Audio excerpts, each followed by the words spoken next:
আজকে বানাচ্ছি বেগুন সুন্দরী। সোমবারে দিয়ে দিলাম কালো জিরা,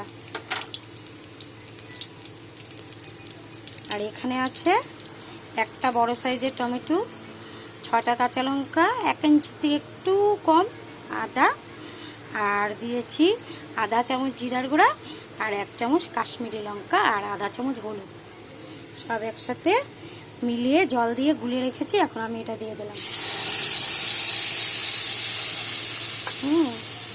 আর দিয়ে দিলাম টেস্টের জন্য অল্প চিনি। এখন সব কষিয়ে নেব।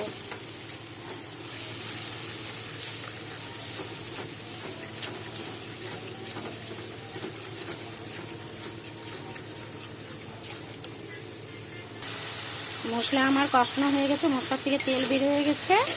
এখন আমি এখানে আছে 1 চামচ মগজ আর 8-10টা কাজু বাদাম পেস্ট করে নিয়েছি। এখন দিয়ে দিলাম আর মিক্সি ধোয়া একটু জলটা দিয়ে দিলাম। এটা নিয়ে কষিয়ে নিব। তারপরে দেব টক দই।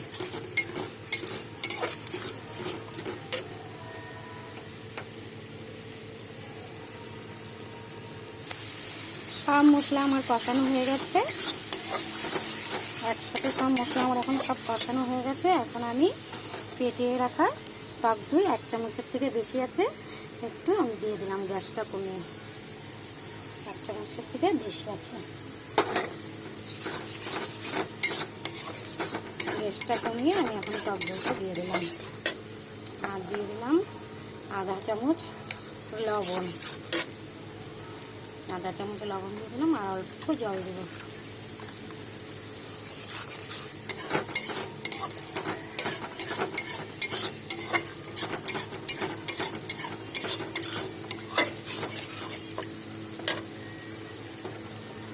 এখন দিয়ে দিলাম জল। জলটা ফুটে আসলে বেগুনগুলো দিয়ে দেব। ঝোল আমার ফুটে উঠেছে, এখন বেগুনগুলো আমি দিয়ে দেব একটা একটা করে। আমার সমস্ত বেগুন দেওয়া হয়ে গেছে। দেখো কালারটাও সুন্দর হচ্ছে, দেখতে খেতেও খুব টেস্টি হচ্ছে। আর দিয়ে দিলাম কস্তুরি মেথি। অসাধারণ একটা রেসিপি, তোমরা এরকম করে বানিয়ে খাবে, খেয়ে বলবে কেমন হয়েছে। লাইক করবে, কমেন্ট করবে, শেয়ার করবে। Thank you. সাবস্ক্রাইব করে পাশে থাকবে।